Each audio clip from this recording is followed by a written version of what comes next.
PCOS part 1 में हमने बात की थी पीसीओएस क्या होता है, और अब पीसीओएस पार्ट 2 में हम बात करेंगे पीसीओएस के सिम्टम, डायग्नोसिस और ट्रीटमेंट के बारे में।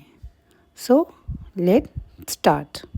अब इतने सारे हार्मोनल इम्बैलेंस की वजह से बॉडी में सिम्टम क्या क्या आते हैं। पहला, मेंस्ट्रुअल साइकिल प्रोलॉन्ग हो जाती है और मेंस्ट्रुअल फ्लो भी बहुत कम हो जाता है, मतलब ओलिगोमेनोरिया और एमेनोरिया। दूसरा, एनोवुलेशन, मतलब ओवुलेशन नहीं हो पाता है। तीसरा, टेस्टोस्टेरोन हार्मोन के बढ़ने की वजह से बॉडी में हेयर ग्रोथ बढ़ने लग जाती है और मेल लाइक वॉइस हो जाती है, जिसे हर्सुटिज्म कहते हैं, और फेस में एक्ने आने लग जाते हैं।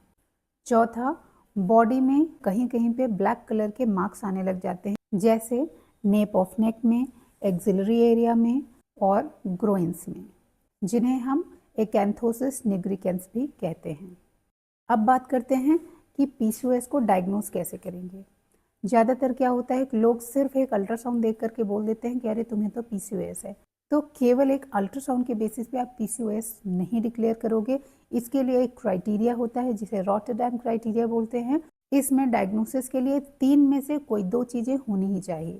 ये 3 क्राइटेरिया क्या हैं? पहला, इर्रेगुलर पीरियड, मतलब आइदर एमिनोरिया और ओलिगोमेनोरिया। दूसरा, हाइपर एंड्रोजेनिज्म, मतलब टेस्टोस्टेरोन का लेवल हाई होगा।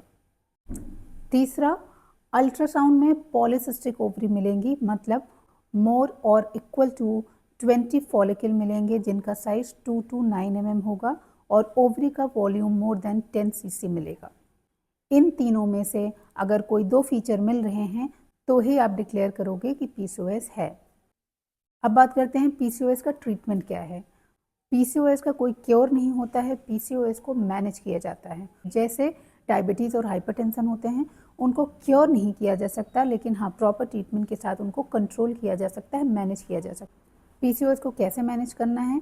तो आजकल पीसीओएस जो इतना कॉमन हो गया है, उसका मेन रीज़न है लाइफस्टाइल चेंज। तो पीसीओएस के मैनेजमेंट में लाइफस्टाइल मॉडिफिकेशन बहुत ज़रूरी है।